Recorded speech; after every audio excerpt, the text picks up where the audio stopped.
విజయ్ చంద్ర. ధన్యవాదాలు అధ్యక్ష. టూరిజం గురించి ఆల్రెడీ మంత్రి గారు చాలా బ్రీఫ్గా చెప్పడం జరిగింది. అండ్ రాష్ట్రానికి కూడా ఆదాయం తీసుకొచ్చే వనరులో టూరిజం ఒకటి. అయితే మంత్రి గారికి ఒకటి టూరిజం గురించి సార్, మనది మీ ద్వారా నేను మంత్రి గారికి కూడా చెప్పాలనుకుంటున్నాను. మనకి తోటపల్లి రిజర్వాయర్ అనేది చాలా పెద్ద రిజర్వాయర్ సార్. అక్కడ వాటర్ స్పోర్ట్స్కి చాలా అనువైన ప్రదేశం అది.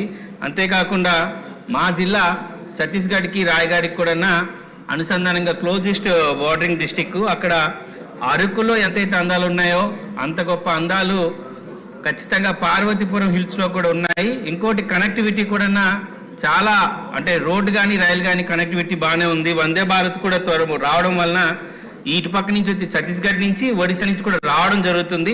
మార్కెటింగ్ ఏరియా కూడా పార్వతీపురం చాలా అవుతుంది.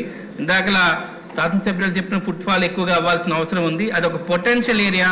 ఖచ్చితంగా టూరిజం ఎక్కువగా పెట్టగలిగితే అక్కడ ఇండస్ట్రీస్ కూడా రావడానికి కొంచెం ఇబ్బంది పడతాయి. ప్రజలు సెంటిమెంట్గా ప్రకృతిని ఎక్కువగా ఇష్టపడే ఏరియా కాబట్టి మీ ద్వారా మంత్రి గారికి తెలియజేస్తుంది ఏంటంటే, అందాలు ఆల్రెడీ ఉన్నాయి. అక్కడ మనం ఎస్టాబ్లిష్ చేయాల్సింది రిసార్ట్స్,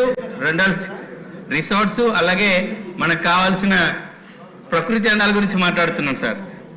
అందుకనే రిసార్ట్స్, అలాగే మనకి వెల్నెస్ సెంటర్స్, స్పిరిచువల్ సెంటర్స్ అక్కడ చాలా అనువైన ప్రదేశం. ఎందుకంటే ప్రస్తుత ప్రపంచంలో చాలా మంది స్ట్రెస్ గా ఉంటున్నారు.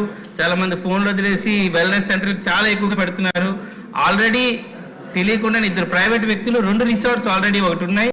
ఒకటి గోల్ఫ్ రిసార్ట్ ఒకటి వచ్చింది, నార్మల్ రిసార్ట్ కూడా మా నియోజకవర్గంలో పెట్టడం జరిగింది. మనం ఇంకొంచెం ప్రోత్సాహం ఇస్తే పార్వతీపురంలో ఖచ్చితంగా ఒక రిసార్ట్ కల్చర్ అనేది, ఎందుకంటే పక్కనున్న రాయగఢ్ కానీ రాయ్పూర్ కానీ విశాఖపట్నంకి మిడిల్ పాయింట్ పార్వతీపురం. ఎక్కువగా ఫుట్ఫాల్ని అట్రాక్ట్ చేయొచ్చు, టూరిజాన్ని అట్రాక్ట్ చేయొచ్చు. మనకున్న మోటో 20 లక్షల జాబ్లు ఎలా అయితే తీసుకొస్తామన్నామో దీని ద్వారా మనం జాబులు కూడా క్రియేట్ చేసే అవకాశం ఉంది.